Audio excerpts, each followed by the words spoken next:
Grab your copy of God's Word, turn to Psalm 127. 127, I know Paul read Psalm 128, and that was done on purpose. And we will end with Psalm 128, but let's begin in Psalm 127. Today is June 2nd, if I have my dates right, and June 1st is a day that always stands out in my memory for a number of reasons. Number one, it's my wife's birthday. Well, yesterday was her birthday, June 1st, and she turned, you ask her, years old, right? And so that was a good day. But also, June 1st is, at least 3 years ago, June 1st is the day I started working here with the church at South Florida Avenue. And so that marks my third year being here. When I was in preaching school, they used to say, preachers stay at a place for 3 years. And you have some of that with Paul on his missionary journeys. But I'm glad those days are over. And so I made it to 3 years in one day. And we'll see how far we can go. The home. There is no place like home. That is actually a line from The Wizard of Oz, and also from the song Home Sweet Home, written in 1822. It's the last line of that song. There's no place like home, and that's true. Our world spiraling out of control shouldn't catch any of us off guard because the home is often spiraled out of control. The world, the nation, the country is no better than her homes. All that a nation is really a collection of homes. So as goes the home, so goes the church, so goes the nation, even so goes the world. So the question we should be asking is, what is the condition of our homes? Now, there's not much that you and I can do about our neighbors' homes or about the homes in our country or even on our street, but there's a whole lot that we can do about the homes that we occupy, and that's the only home that God really holds us accountable for.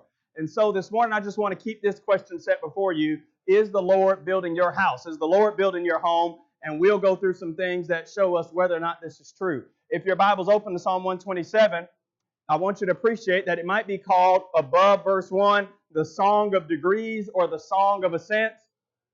Scholars have broken up the book of Psalms this way. From Psalm 120 to Psalm 134, these songs of degrees or songs of ascent were normally sung or chanted, or these prayers were recited as these folks made their way up to Jerusalem. And so these 15 psalms are the songs of degrees or songs of ascent as they made their way up to worship.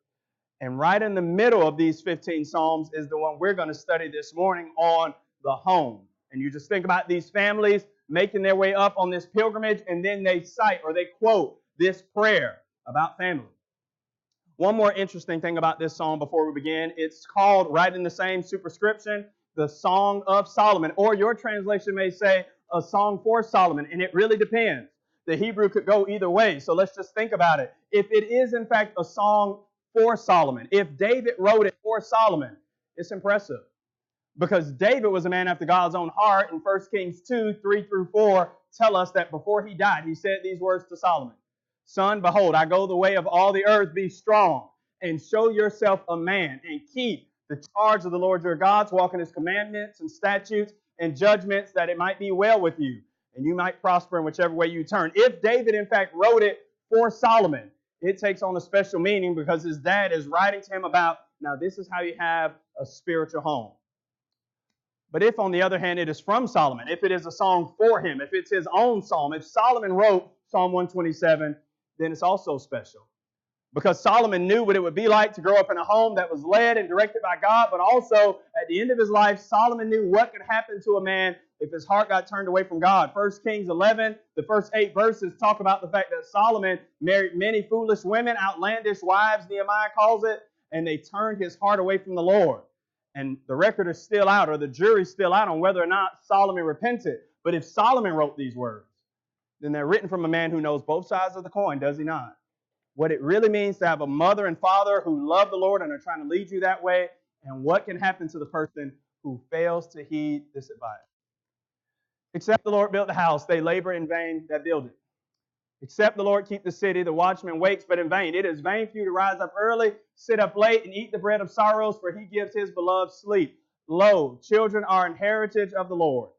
The fruit of the womb is his reward. As arrows are in the hand of a mighty man, so are the children of the youth. Happy or blessed is the man that has his quiver full of them. They will not be ashamed, but they will speak with enemies in the gates. Is the Lord building our homes today, and how can we know? Solomon gives us some help. Question number 1, are you building in vain? Look at verse 1. Except the Lord built the house, or unless the Lord builds the house, they labor in vain that build it. That is, the thrust of this verse says to you, and it says to me, whether you're a home of one, whether you're a home of two, whether you have 7 people that live in your home, unless the Lord is the architect, we labor in vain that build it. Former President Obama, he got in trouble a few years back. He went to some school, and you remember the remark that he made, the statement, some child built something, I believe, and he said, now, you didn't make that. And there was this discussion about whether or not people should receive the credit for the things that they've done. Are there any self-made individuals as it relates to our homes? If the home is going to stand, if it's going to be that all God would have it to be, you and I can't do it on our own. Unless the Lord builds the house, we labor in vain as we build. Or you might say it this way, John 15:5. Jesus says, if you abide in me and I abide in you, you will ask what you will and it will be done. I am the vine, you are the branches. Without me, you can do nothing. One of the temptations in our time is to say, I can do this on my own, especially as it relates to the family structure. I can build a family. Anybody can go out and get married and have children and buy a home and work jobs. But unless the Lord is really the architect of our homes, everything that we do is useless. It's in vain. Look at Deuteronomy chapter 6 and notice how God tries to drive this message home to Old Testament Israel. Because human beings, as we are, we just forget. As much as God has done for us, we struggle and we forget all that God has done. And we need to be reminded that it's not by our own might and strength and wisdom, but it's because of what God does. I'm in Deuteronomy chapter 6 and notice verse 10. And it will be when the Lord your God has brought you into the land which he swore to your fathers, to Abraham, to Isaac, and to Jacob, to give you great and goodly cities, which you did not build, and houses full of good things, which you did not fill, and wells digged, which you did not dig, vineyards and olive trees, which you did not plant. When you shall have eaten and have been full, then beware lest you forget the Lord, which brought you out of the land of Egypt from the house of bondage. You will fear the Lord your God and serve him and swear by his name. Israel, when you go into Canaan, it's going to be a great land. Everything's going to be set. But don't you ever say, well, it's because we're so smart. And after all, we worked so hard, and who could forget our strategic planning as we conquered the land? You ought to say it's because God did it. And unless the Lord builds the house, we really do work for nothing. Now, you might say to you, I know some people who have great homes, and they're not Christians. And I know some people that haven't stepped foot in the church, but you can argue that their kids are successful, their marriage is happy, they've been married longer than some Christians. Surely you could have a successful home without the Lord. Are you really sure, Solomon, as you make this blanket statement, except the Lord builds the house, they waste their time, they labor in vain? Well, yeah. What do you mean by success? What shall it profit a man if he gains the whole world and loses his own soul? Or what will a man give in exchange for his soul? Matthew 16:26. If we get everything that the world has to offer, if our homes look like model homes to everybody in the world, but we're not going to heaven, we really do labor in vain. Every child in this audience who's participated in Pew Packers can answer this question, right? What is true success? Everybody, living your life? Yeah, but what if you don't go to heaven? You don't know, and I don't know anybody who has a successful home who hasn't allowed the Lord to build it. In politics, when the guy loses or the woman loses, all of those T-shirts that were going to be used for celebration, they're for moral victories. Nobody said, well, we got pretty close. Every football team, every basketball team, to a certain degree, who doesn't end the season with the trophy in their hand, there are no moral victories. You ask coaches, the good ones, they'll say, we didn't reach our goal this year. We didn't really make it. You go through the job process and all of the interviews, and you get really close, but at the end, somebody else is selected. All of that may be good practice and good training, but in the end, you miss the target. You miss the mark. As it relates to our home, we really do miss the mark if the Lord doesn't build our house.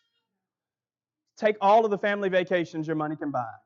Make all of the family memories. Spend all of the money you can. Go to Ancestry.com and let them tell you where you're from and all of your family lineage.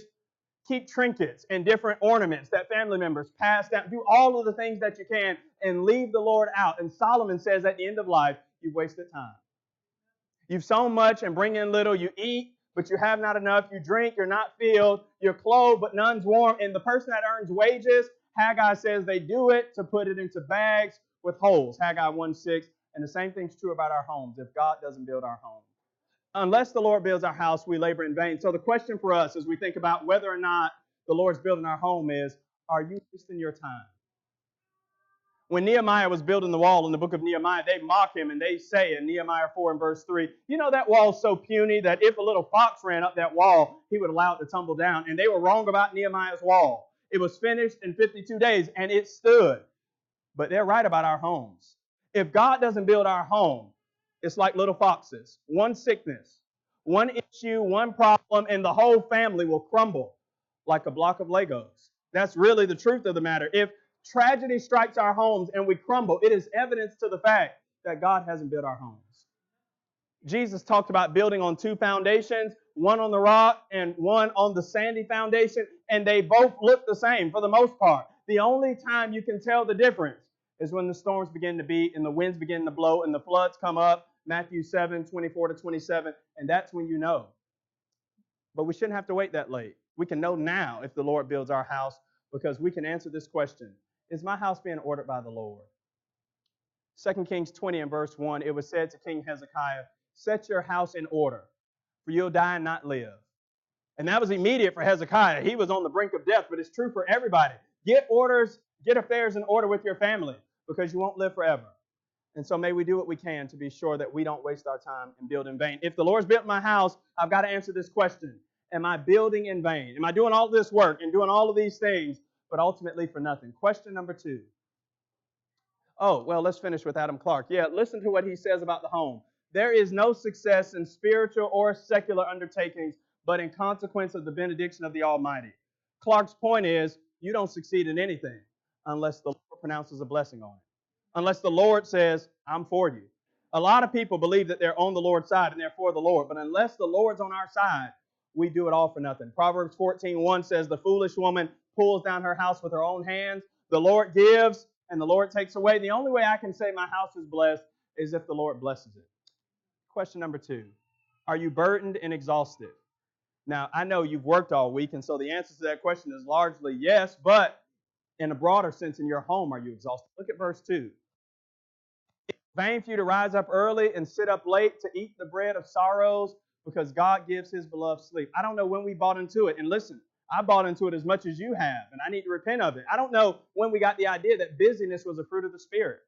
That the more that you do, and the more, if you're running around like crazy, if you're doing a bunch of things, you must really be fruitful. You know, the Bible actually says the opposite. He leads me beside what kind of waters? Green pastures, right? The Lord gives His beloved sleep. One of the indications that the Lord is building our homes is that it is a place of tranquility and rest. It's not a place where everybody's running in different directions. Jesus said, come unto me, all you that labor and are heavy laden, and I'll give you rest. Take my yoke upon you and learn of me, for I'm meek and lowly in heart, and you'll find rest unto your souls. For my yoke is easy and my burden is light. Matthew 11:28-30.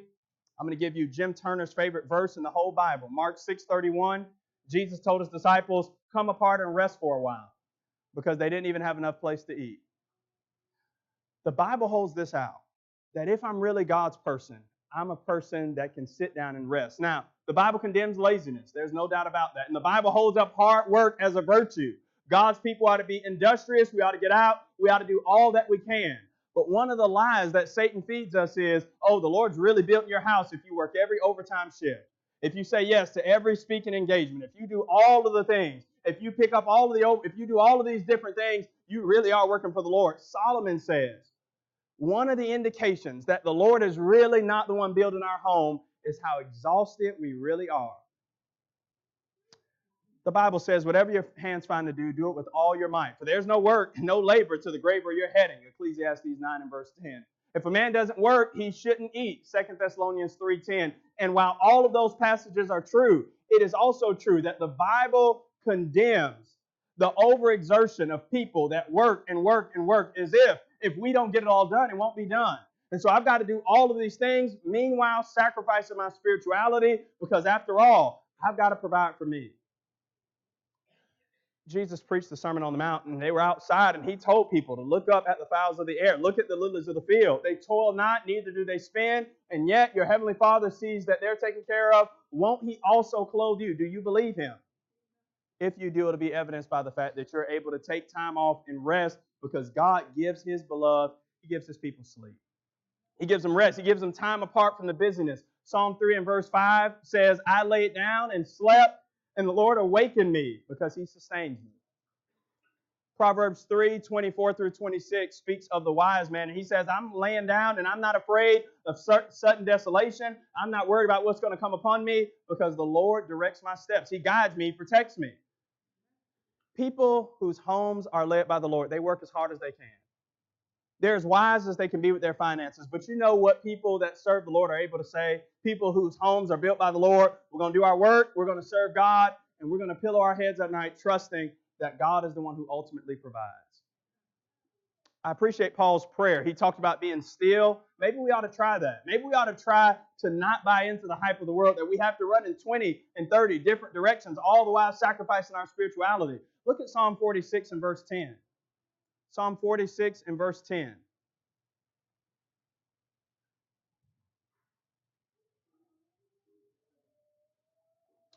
The psalmist says, be still and know that I'm God, and I will be exalted among the heathen.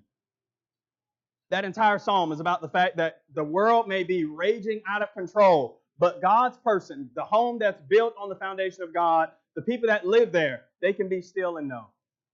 They can be still and know that God's in control and they don't have to get it all done, and God upholds the whole world by His hand. In Deuteronomy 5, God gave the law to Israel, and He says in verse 12, remember the Sabbath day to keep it holy. For I brought you out of the land of Egypt, and when you get into the land of Canaan, nobody's to work on the Sabbath day at all. And one of the reasons for that is this. I brought you out of slavery. When you get to Canaan, you are not allowed to become slaves to your work again. You can take a day off and the world won't spiral out of control, God says, and that is because I'm God and I uphold the world by my very power. The earth is the Lord's and the fullness thereof, and those that dwell therein. Homes that are built on the foundation of the Lord, they have rest. Is the Lord building your home?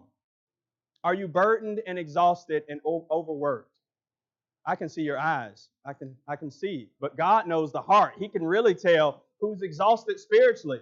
This creates crankiness in the home and frustration. And we can't get along because we're running after everything. Ellsworth, in his book on preaching in the age of distraction, he talks about a suburban mother who told her children, listen, we're not allowed to do 2 sports in a semester, one at a time. We're not going to do travel ball and this ball. She says, we're not going to run ourselves ragged. And initially, her sons were upset. They felt they were missing out. Mom, we've got this talent, and we ought to be able to do all of these things. And then halfway through the semester, they come to their mom and they said, you know, it's actually good to not be running into all of these directions at the same time. Philippians 3, Paul says, this one thing I do. How many things do we try and do at a time? Is your house built by the Lord? Are you burdened and are you exhausted? But question number 3. There are blessings of responsibility. Now, this is where the rubber meets the road for those with children. Look at Psalm 127 and verse 3. Lo, or behold, children are a heritage of the Lord, the fruit of the womb, His reward, as arrows in the hand of a mighty man. So are the children of the youth. In the Bible, a person who has children, it's seen as a blessing from the Lord, and especially how many children a person has. On one occasion, God takes Abraham outside, Genesis 15 and verse 5, and He says, behold, look up at the stars and look at the sand of the seashore. If you can number them, the same thing will be true about your seed. In Genesis 35 and verse 5, Jacob comes back and meets up with his brother Esau, and Esau says, who are all of these people with you? And Jacob's response, these are the children that God has given me. Blessings bring responsibility in our families. This is children and grandchildren alike. Look at verse 3. Lo, children are an heritage. You might write under that the property or the possession. They ultimately belong to the Lord. We talk in possessive terms. My family and my car and my wife and my children. And I know what we mean, but it's not the most accurate statement we can make. They're really the property of the Lord that He loans out to us. Children actually come from God. They're a blessing from God's hand, and we have a responsibility to do what God has said with them. Lo, children are the property or the heritage of the Lord. V.P. Black wrote a lot about giving and stewardship to preachers, and one day he said, you know, nothing belongs to us. It all belongs to the Lord. And his students, they tested him. He got a brand new truck, and they went to Mr. Black, and they said, hey, can we borrow your new truck or God's new truck? And he said, you always have to give and share. It doesn't belong to you. He said, sure, it's not my truck. It's God's truck, but God don't like no scratches. Now, our children, they belong to God. And how are we going to return them to Him? I realize it's possible to raise children in the right direction, pointed toward God. Proverbs 22:6, train up a child in the way he should go, and when he's old, he won't veer from it, and some do. There's no doubt about that. That parents have done exactly what the Bible has said about training up children, and children have decided to take whatever path they want. But until they reach an accountable age, and even sometime after that, we bear responsibility for how they turn out. Now, we know Proverbs 22:6, train up a child, but notice Proverbs 23. Proverbs 23 and verse 26. This is an equally powerful verse about our responsibility as parents. Proverbs 23:26. Can you say this to your children? Can you say this to your grandchildren? This is the challenge. Solomon says, my son, give me your heart and let your eyes observe my ways. Can we say that?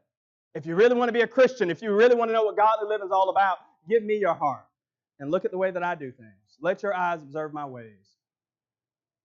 When you ride on a plane, they waste a lot of time before you take off. One of the first things they do, everybody's putting in their headphones, and there's a person up there standing, and they start going through the safety precautions. If this plane crashes, and it could, and most people would just die because they didn't listen to what the people were saying to them. But one of the things they say is, if this plane ever loses pressure, there are going to be these masks that drop down. You ever heard that? And you put one, well, this is the way they give the directions. No matter what, I don't care how much you love the person sitting next to you.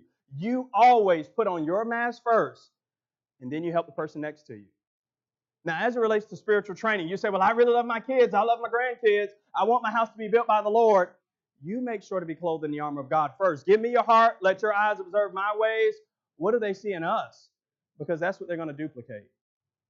One semester at the School of Preaching, I was teaching through this, and we brought up this idea about Psalm 127. And Sidney, one of the students at the school, he said, you know, this idea about children are an heritage of the Lord, and they're like arrows in the hand of a mighty man. He said, it just brings to mind for me this phrase, train and aim. It's our responsibility to train our children and then aim them at the world and say, now I want you to go out and live for Jesus. And that's true. Train and aim. Gather up your children. They're like arrows in the hand of a mighty man, and we ought to shoot them at the enemy and say, we want you to go out and live for Jesus. Alex Stone wrote an article in 2018 for the New York Times, and it was called, Are Your Children Lying to You Yet? If so, that's good. And he says children learn to lie as early as 2 years old. They learn how to tell these lies. And he says it's a good thing. It's better for them in business. He says it's better for them in life. They'll get further along if they learn how to lie. And so the best thing we could do is early on start teaching them how to tell lies. He said, now the truth isn't bad. We shouldn't get away from the truth. In fact, they'll need some truth too, and then you should pay your children to tell the truth. Teach them the lies so that they can make it in business, but also give them an allowance, pay them a little bit so that they can learn how to tell the truth and navigate in the business world. And we say about that, how crazy.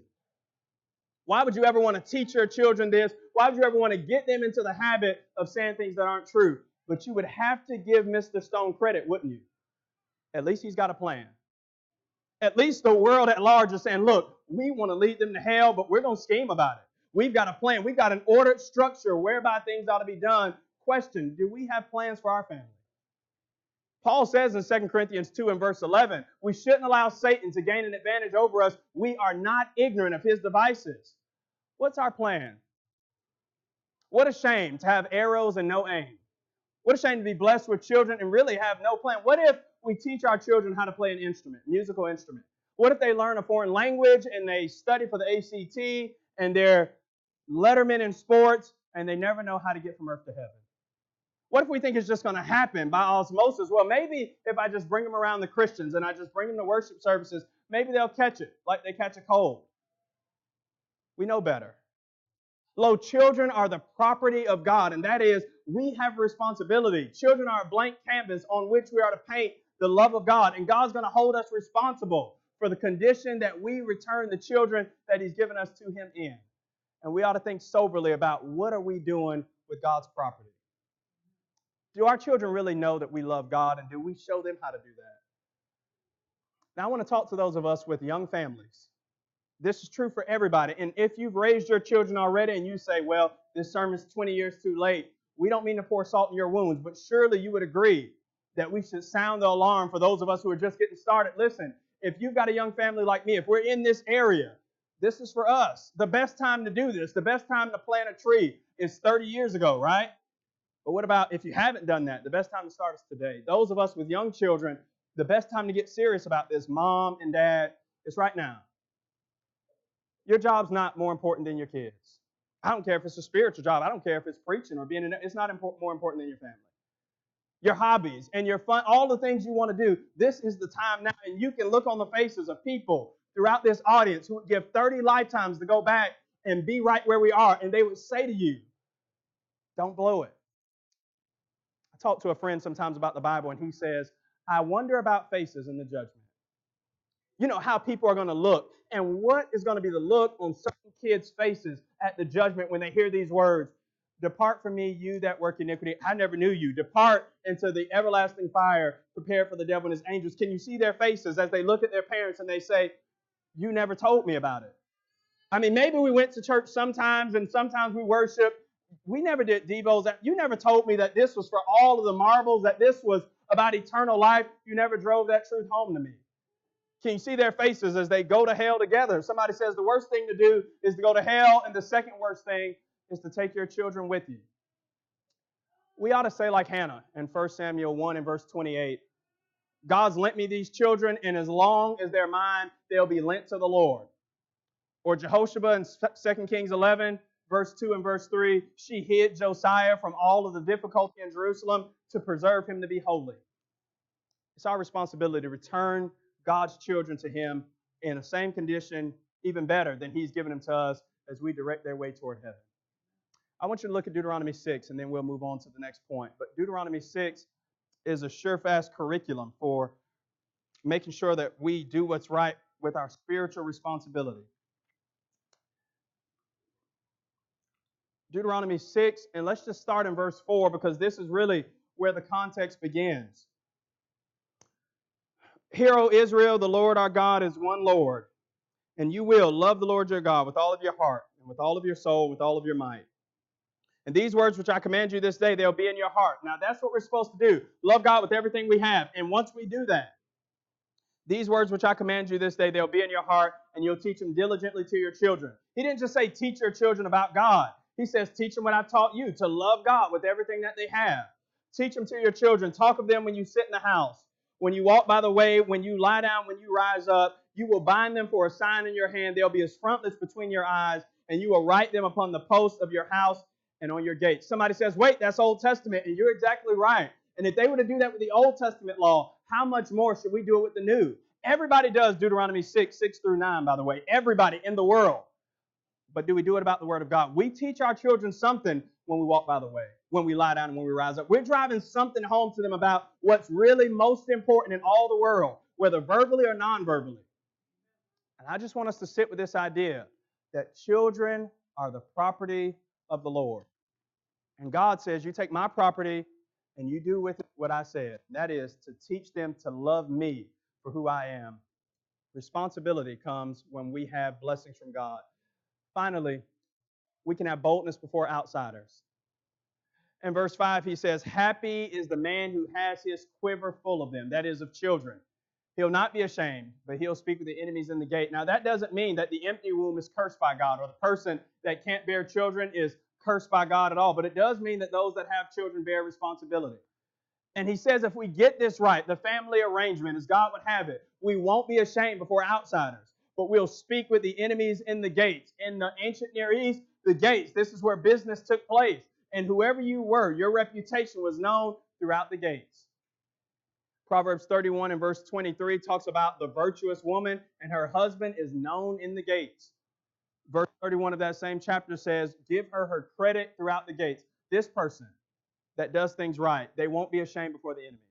Outsiders will look at Christian homes and say, that's how it ought to be done. In a godless age, in a secular age, one of the best advertisements for Christianity is her homes. People will say about us, why do you all act like you like each other? Why do you forgive? Why do you love one another? Why aren't you as exhausted? Why aren't you in the rat race like everybody else? Why are you so different? Why don't you get as angry as everybody else gets? One day I was in Target and I saw a young girl commit the cardinal sin, you know. She had the buggy and she hit her mom's heel. That ever happened to you? Yeah. I thought her mom was going to snatch her soul right out of her chest, right then and there. I don't know if I would have done any better. Solomon says we ought to be better. We ought to be different. When a man's ways please the Lord, he makes even his enemies to be at peace with him. Proverbs 16:7. In all things show yourself a pattern of good works, and doctrine show uncorruptness, gravity, sincerity, sound speech that can't be condemned, that he that is of the contrary part may be ashamed, having nothing evil to say of you. Titus 2, 7 and 8. When you live like a Christian, when our homes are designed like God would have them, even those people that are anti-God and anti-Christianity, they can't deny the fact that these folks' family is different. Not perfect, because wherever you have humans, you're going to have problems, but you couldn't argue that these folks are living by a different system. They're living by a different map, a different plan. Can people tell? Do we value different things? Are we different? Isaiah 64 and verse 8 says that God's the potter and we're the clay. That is, we ought to allow God to mold us, and this is true in our homes as well. In the multitude of counselors, there's safety. Proverbs 15:22. Let God be our counselor as it relates to how we choose to direct our homes. And we can be bold before outsiders. People will look at our families and say, I don't know if I want to be a Christian or not, but I want my family to be like that one. In 2 Kings chapter 20, there's King Hezekiah. And God tells him, get his house in order, for he'll die and he won't live.